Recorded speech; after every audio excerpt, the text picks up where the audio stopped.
ఓం సాయిరామ్ శ్రీమాత్రే నమః. అమ్మ బిడ్డలందరికీ కూడా నమస్కారం అండి. అందరూ కూడా సుఖంగా సంతోషంగా ఎప్పుడూ కూడా ఆనందంగా ఉండాలి అని చెప్పి అమ్మవారి తరపున నేను కూడా మనస్ఫూర్తిగా కోరుకుంటూ ఉన్నాను. ఈరోజు అమ్మవారు అందించే సందేశం ఏంటి అంటే గనుక, తల్లి, ఇది అదృష్టవంతులకు మాత్రమే. ఈరోజు 3 రోజుల్లో ఇవాల్టి నుంచి నా పిలుపు అనేది నీకు వినిపిస్తుంది. ఏ నిమిషంలో అయినా ఈ వీడియో నువ్వు సగం వింటూ ఉండగానే నీకు ఒక ఫోన్ కాల్ అనేది కూడా రావచ్చు.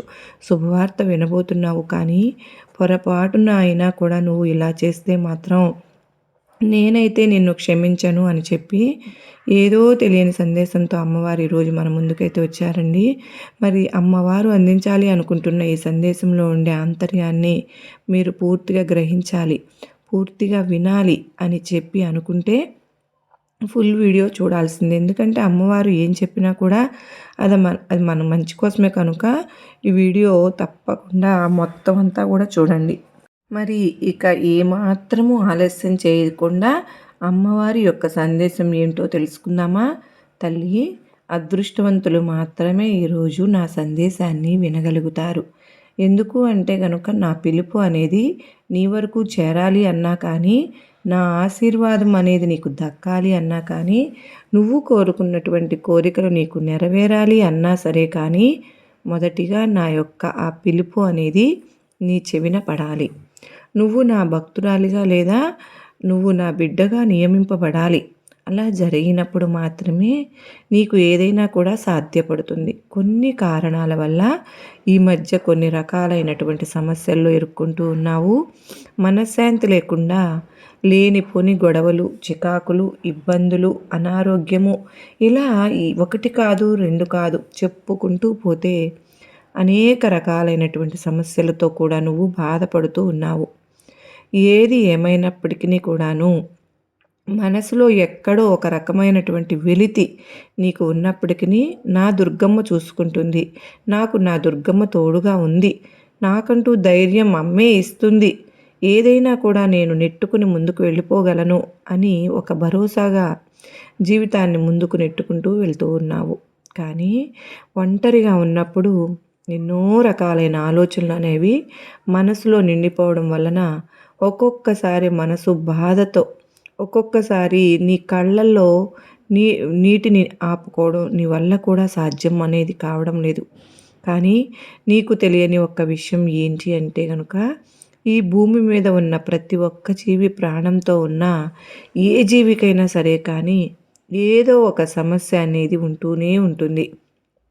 ఈ భూమి మీద అందరూ కూడా అదృష్టవంతులుగా పుట్టలేదు, కానీ వారి యొక్క సమస్యలను తెలివిగా పరిష్కరించుకుని ఒక్కొక్క దాన్ని దాటుకుంటూ ఒక్కొక్క మెట్టు ఎదుక్కుంటూ ఎన్నో అవమానాలను భరించి ఎన్నో కష్టాలకు ఆ యొక్క ఎదురీతను, ఒక సముద్రం అలలకు చేప ఏ విధంగా అయితే ఎదురీత వేసుకుంటూ తాను చేరాలి అనుకున్నటువంటి గమ్యానికి ఏ విధంగా అయితే చేరుకుంటుందో, మనిషి కూడా కష్టాలు కన్నీరు లేకుండా వారి యొక్క జీవితాన్ని ఏ రోజు కూడా దాటలేరు.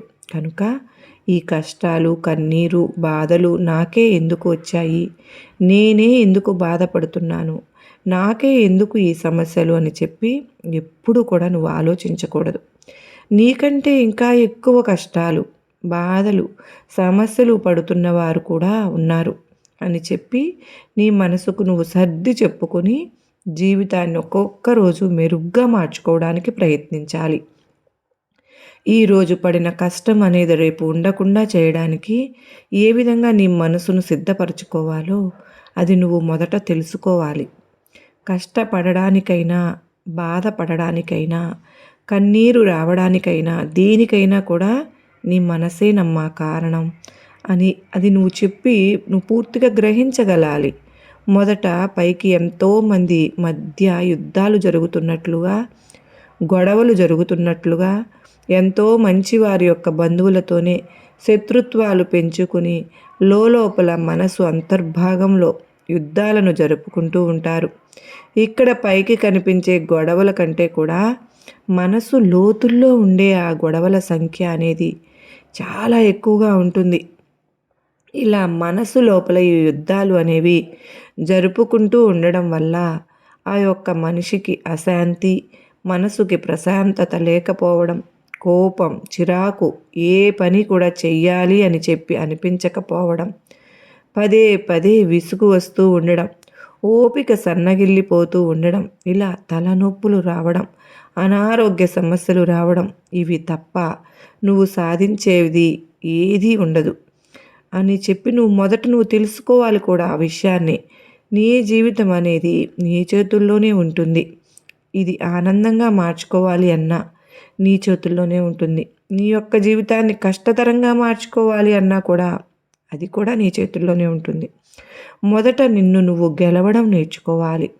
నిన్ను నువ్వు గెలవడం అంటే ఏదో సాధించడం, డబ్బు సంపాదించడం, నలుగురిలో పేరు ప్రఖ్యాతులు తెచ్చుకోవడం, నాలుగు గోడల మధ్య నరకాన్ని అనుభవిస్తూ కళ్ళ నీళ్ళు కక్కుకుంటూ నాకు సమస్యలు వచ్చినాయి అని చెప్పి డిప్రెషన్లోకి వెళ్ళిపోవడం, ఇది కాదు.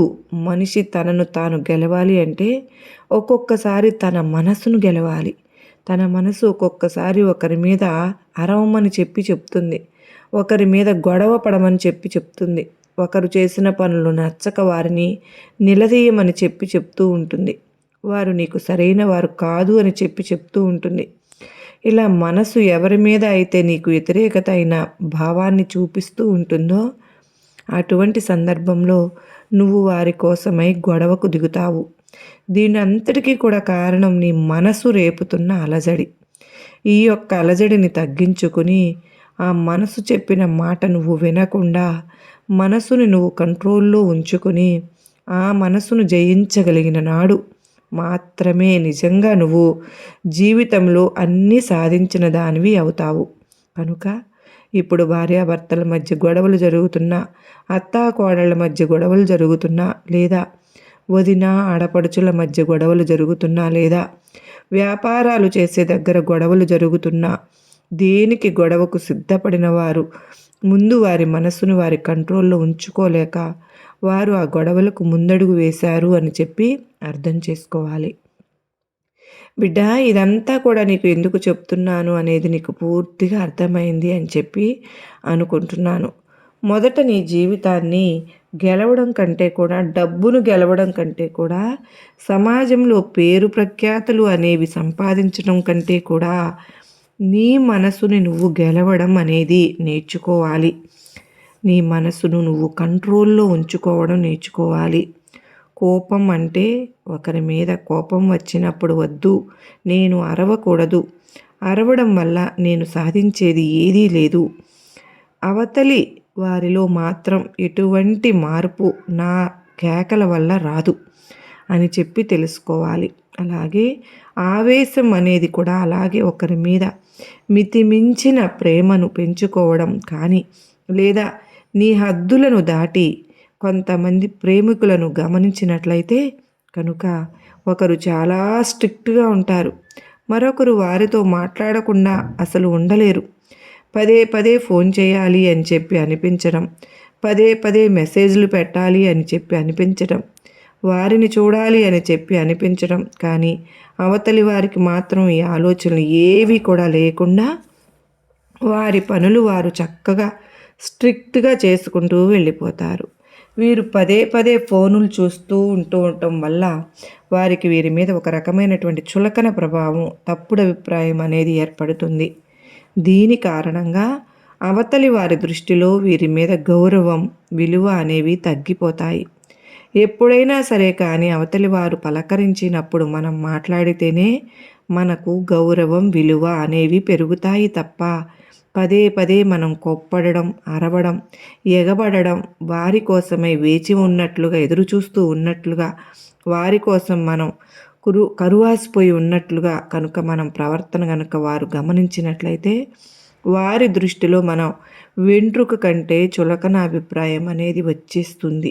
తరువాత మనం ఎంత మంచిగా ఉన్నా కానీ, వారి మీద ఎంత ప్రేమను చూపించినా సరే కానీ, వారికి ఎంత గౌరవం ఇచ్చినా కానీ ఆ లెక్కలేని భావన అనేది మన మీద చూపిస్తూనే ఉంటారు. కనుక ఇక్కడ నీ మనసు ఎన్ని రకాలైన పనులను చేస్తుందో చూసావు కదా. కనుక ఇక్కడ భార్యాభర్తల మధ్య గొడవలు అవుతున్నాయి, కుటుంబంలో కలహాలు వస్తున్నాయి, పిల్లలకు తల్లిదండ్రులకు మధ్య కలహాలు వస్తున్నాయి. వీటన్నింటికి కూడా కారణం మనసు కంట్రోల్లో లేకపోవడం. కనుకనే ఆ మనసుని కంట్రోల్లో ఉంచుకోవాలి. భగవంతుడు నీకోసం నిన్ను పుట్టించారు, కానీ వేరే వారి కోసం ఏడవమని చెప్పి, లెక్కలేని విలువ ఇవ్వని వారి దగ్గరకు వెళ్ళి ప్రేమను చూపించి కురిపించి, వారి కోసం ఏడువు అని చెప్పి, వారితో గొడవలు పెట్టుకో అని చెప్పి, కానీ లేదా వారి పాదాల మీద పడి నన్ను ప్రేమించు ప్రేమించు అని చెప్పి అడుక్కోమని చెప్పడం, లేదా వారి యొక్క ఆరోగ్యాన్ని కాపాడడం కోసం నిన్ను గొడవలు పెట్టుకోమని చెప్పి, ఇలా ఏదో ఒక కారణంగా వారు మీ పిల్లలు, భర్త, స్నేహితులు ఇలా రకరకాలైన బంధాల పేరులతోటి నిన్ను నువ్వు మోసం చేసుకుని, చివరికి అందరి మీద ధ్యాసను పెట్టుకుని, నీ మీద నువ్వు ధ్యాసను తగ్గించేసుకుని, చివరికి ఈరోజు నీ యొక్క శరీర ఆకృతి చూసుకుంటే నీకైనా సిగ్గుగా అనిపించాలి. ఎందుకంటే నువ్వు ఈ యొక్క మానసికమైన ఒత్తిడి వల్ల, స్ట్రెస్ వల్ల టైంకి తినకపోవడం, సరిగ్గా పోకపోకుండా ఉండడం, అనారోగ్య సమస్యలు రావడం, మనసంతా చికాకుగా ఉండడం, తలనొప్పులు రావడం, మితిమీరిన ఆలోచనలు అనేవి పెట్టుకోవడం, సాధించింది ఏమైనా ఉందా చెప్పు? అంటే అనారోగ్యాలు తప్ప రూపాయి ఆదాయం లేదు, దమ్మిడి ఉపయోగం లేదు. కనుక మనస్సుని నువ్వు పూర్తిగా కంట్రోల్లో ఉంచుకోవడం ఇకనైనా కానీ నేర్చుకోవాలి. మరి అలా కంట్రోల్లో ఉంచుకోవాలి అంటే ఏం చేయాలి అంటే కనుక తల్లి, నువ్వు ఒక సరైన మార్గాన్ని చెప్తాను. ఇక్కడ నీకు దుర్గమ్మ ఏంటి ఈరోజు మనసు మనసు అని చెప్పి నాకు పదే పదే చెప్తూ ఉన్నారు అని చెప్పి నేను చెప్పే మాటను నువ్వు నిర్లక్ష్యం గనక చేస్తే నేనైతే నిన్ను మరొక్కసారి క్షమించను. తల్లి, ఎందుకు ఇలా నీకు ఆర్డరింగ్గా చెప్తున్నాను అంటే కనుక నువ్వు నా భక్తురాలివి, నా బిడ్డవు. ఎప్పుడైనా కానీ తన బిడ్డ ఆనందంగా ఉండాలి, సంతోషంగా ఉండాలి అనే కదా ఏ తల్లైనా కానీ కోరుకుంటుంది. అలాగే పిచ్చి దానిలాగా నువ్వు నిన్ను నాశనం చేసుకుంటూ ఉంటే కనుక ఈ తల్లి చూస్తూ ఎలా ఉంటుంది అని చెప్పి నువ్వు అనుకుంటూ ఉంటావు. కనుకనే నిన్ను క్షమించను అని మాట వాడవలసి వచ్చింది. సరిగ్గా నువ్వు ప్రతిరోజు కూడా 3 నుంచి 5 గంటల లోపు నేను నిన్ను పిలిచినట్లుగా నిద్ర లేపుతాను. ఆ విధంగా నువ్వు కనీసం 4-3:30కైనా సరే, 4:30కైనా 5 గంటల మధ్యలో నువ్వు నిద్ర లెగవాలి. నిద్ర లేచి ఒక 3 నిమిషాల నుంచి తరువాత 5 నిమిషాల తరువాత 9 నిమిషాల తరువాత 15 నిమిషాలు తరువాత 20 నిమిషాల తరువాత ఇట్లా ధ్యానం చేసుకోవడం మొదలుపెట్టు. ఇలా 4:30 నుంచి 5 గంటల వరకు ఉదయం తెల్లవారుజామును కానీ లేదా సాయంత్రం సమయంలోనైనా సరే కానీ నీ యొక్క శ్వాస మీదనే ధ్యాస పెట్టుకుని నీ మనసును నువ్వు కంట్రోల్లో ఉంచుకునే ప్రయత్నం చేయడం వల్ల నీ యొక్క శరీర ఆరోగ్యం అనేది బాగుపడుతుంది, మానసిక స్థితి అనేది బలపడుతుంది. దేనికి కూడా లొంగిపోకుండా, చీటికి మాటికి ఎమోషనల్ అయిపోకుండా నిన్ను నువ్వు స్ట్రాంగ్గా ఉంచుకోవడానికి చాలా రకాలుగా ధ్యానం అనేది నీకు ఉపయోగపడుతుంది. నీకు ఈ యొక్క మానసిక స్థితిలో ధ్యానం నీకు అత్యంత అవసరం. కనుక ప్రతిరోజు కూడా ప్రశాంతంగా ధ్యానం చేసుకో. శ్వాస మీద ధ్యాస పెట్టి ధ్యానం చేసుకోవడం వల్ల జరిగే మార్పును చూసి నిజంగా నువ్వు ఆశ్చర్యపోతావు. బిడ్డ, ఈ వీడియో వింటూ ఉండగానే నీకు ఒక ఫోన్ కాల్ వస్తుంది. ఆ ఫోన్ కాల్ మీ యొక్క అమ్మ దగ్గర నుంచో లేదా మీ యొక్క నాన్న దగ్గర నుంచో లేదా నీ యొక్క క్షేమం కోరుకునే ఏ వ్యక్తి దగ్గర నుంచి అయినా కానీ ఒక ఫోన్ కాల్ వస్తుంది. ఆ ఫోన్ కాల్లో నువ్వు వినాలి అనుకుంటున్నటువంటి ఒక పాజిటివ్ వార్తనైతే నువ్వు వింటావు. ఆ వార్త విన్న తరువాత నేను చెప్పే ఈ సందేశం నీకోసం మాత్రమే చెప్పాను దుర్గమ్మ, ఈ సందేశం నాకు మాత్రమే చెప్పావు తల్లి. దుర్గమ్మ మాట వినడం వల్ల నాకు అంతా కూడా మంచే జరుగుతుంది అని చెప్పి నువ్వు నమ్ముతావు. బిడా, అలా అని చెప్పి ఫోన్ కాల్ రాలేదు అంటే కనుక అప్పుడైనా సరే కానీ నువ్వు ఏమాత్రం సందేహపడాల్సిన అవసరమే లేదమ్మా. ఎందుకు అనంటే కనుక ఖచ్చితంగా నేను నీతో ఉన్నాను. నీ యొక్క మంచి కోరుకునేవారు, నీ యొక్క శ్రేయస్సు కోరుకునేవారు ఈ భూమి మీద నీ తల్లి లేదా నీ తండ్రి తప్ప ఇంకా మరు ఎవరు ఉంటారు చెప్పు? అది నువ్వు గమనించుకుని నేనే నీకు ఫోన్ చేసి మాట్లాడుతున్నట్లుగా నా మాట నీ యొక్క చెవిన పడి నీలో నువ్వు మార్పు తెచ్చుకునే ప్రయత్నమైతే కనుక చేసినట్లయితే, ఈ మార్పు నీలో మొదలై పెట్టినట్లయితే కనుక ప్రతి రోజు కూడా నీకు శుభవార్తలే వింటావు. నువ్వు నీ యొక్క మానసిక స్థితి అంతా కూడా సంతోషంగా మారిపోతుంది. నీలో ఉండే నెగిటివిటీ అంతా కూడా పూర్తిగా వెళ్ళిపోతుంది. ఆ నెగిటివిటీ అంతా కూడా పూర్తిగా వెళ్ళిపోయి నీలో మనసు ప్రశాంతతగా ఒక రకమైనటువంటి పీస్ ఆఫ్ మైండ్ అనేది కలుగుతుంది. తలనొప్పులు, అనారోగ్య సమస్యలు, గ్యాస్ట్రిక్ సమస్యలు అంత మాత్రమే కాదు, మైగ్రేన్, తలనొప్పులు, తిన్న అన్నం అరుగుదల లేకపోవడం, సరిగ్గా నిద్ర పట్టకపోవడం, ఇటువంటి సమస్యలన్నీ కూడా పూర్తిగా వెళ్ళిపోవడంతో పాటు నీకు చక్కగా కంటి నిండా నిద్ర పట్టి చక్కగా నువ్వు చేసుకునే పనుల పట్ల ఆసక్తి అనేది ఏర్పడుతుంది. కనుక నేను చెప్పే ఈ మాటలన్నీ కూడా కేవలం నీకోసం మాత్రమే అని చెప్పి నువ్వు నమ్మి తీరాలి తల్లి. ఎందుకంటే ఈ విధమైనటువంటి మార్పు నీలో ఎప్పుడైతే మొదలవుతుందో పూర్తిగా నీ జీవితమే మారిపోతుంది. ఇప్పటికో వరకు కూడా ఎవరి కోసమూ ఆలోచించావు. అది నీ భర్త అయినా, లేదా నీ బిడ్డనైనా, లేదా నీ భార్య అయినా, వాట్ ఎవర్, ఎవరినైనా సరే కానివ్వు, నీకంటే ముఖ్యం కాదు. నిన్ను ఎవరైతే ఒత్తిడికి గురి చేస్తూ ఉన్నారో, నిన్ను ఎవరైతే బాధ పెడుతూ ఉన్నారో, ఎవరైతే నువ్వు చెప్పిన దానికి వ్యతిరేకంగా చేస్తూ ఉన్నారో, ఎవరైతే నీ మీద గొంతు తెరిచి పెద్దగా అరచి మరీ వారి యొక్క మాటను పంద్యాన్ని నెగ్గించుకోవడానికి ప్రయత్నిస్తూ ఉన్నారో, ఎవరైతే వారి యొక్క స్వార్థానికి, అవసరాలకు నిన్ను ఒక వస్తువులాగా వాడుకుంటూ ఉన్నారో, అటువంటి వారి మీద నువ్వు ఎంత ప్రేమను చూపించినా, లేదా ఎంత నువ్వు వారి కోసం పాకులాడినా, ఎంత నువ్వు వారి కోసం మొర పెట్టుకున్నా, ఎంత నువ్వు వారి కోసం దిగజారిపోయి కాళ్ళ మీద పడినా కానీ చివరికి జరిగేది ఏది కూడా లేదు. చివరకు నీకు నువ్వు మాత్రమే మిగులుతావు అన్న విషయాన్ని గుర్తుపెట్టుకో బిడ్డ. ఎప్పుడైనా సరే కానీ నీకంటే నీకు ఏది కూడా ముఖ్యం కాదు అని చెప్పి గ్రహించు. నిన్ను నువ్వు ప్రేమించుకో, నిన్ను నువ్వు జాగ్రత్తగా చూసుకో. నీ మనసుకు సంతోషంగా ఉండేలాగా నీ యొక్క చుట్టుపక్కల పరిసరాలను నువ్వు మార్చుకోవాలి.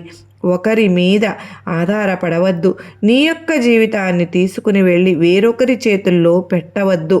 వేరొకరి చేతుల్లో పెట్టడం అంటే, అయ్యో నా భర్త మారితే బాగుండు కదా, నా భర్త మందు తాగకుండా ఉంటే బాగుండు కదా, నా భార్య నేను చెప్పిన మాట వింటే బాగుండు కదా, లేదా మరొకరు నా పిల్లలు నేను చెప్పిన మాట వింటే బాగుంటుంది కదా, నా పిల్లలు బాగా చదివి వాళ్లకు ఫస్ట్ ర్యాంక్ వస్తే బాగుంటుంది కదా, ఇలా వేరే ఒకరి సంతోషాన్ని, అంటే నీ యొక్క సంతోషాన్ని వేరే వారి నుంచి కనుక నువ్వు ఆశించావు అంటే కనుక నీ యొక్క జీవితాన్ని తీసుకుని వెళ్ళి వారి చేతుల్లో పెట్టినట్ల లెక్క అవుతుంది.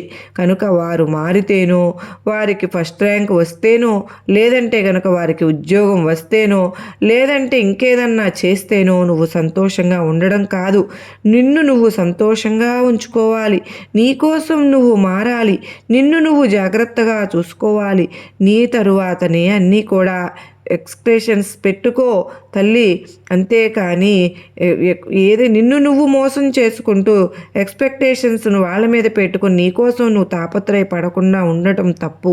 అది నేను తల్లిగా నిన్ను ఆదేశిస్తున్నాను, గుర్తుపెట్టుకో అని చెప్పి ఈరోజు అమ్మవారు మనకు చాలా చక్కటి సందేశాన్ని అందించారు కదండి. మరి ఈ సందేశం ఎంతో గొప్ప ఆంతర్యం ఉంది కదూ.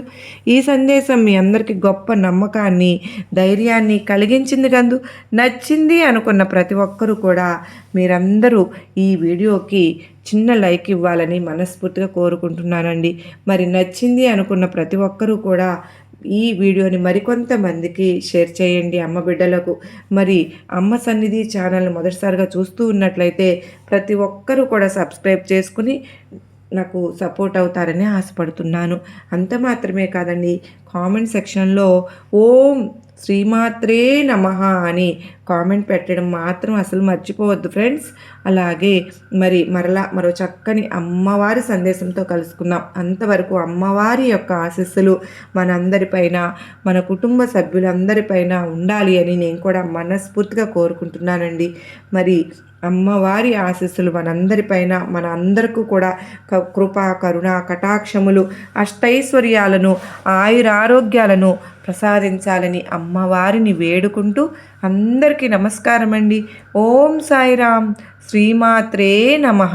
సర్వే జనా సుఖినో భవంతు. లోకా సమస్త సుఖినో భవంతు.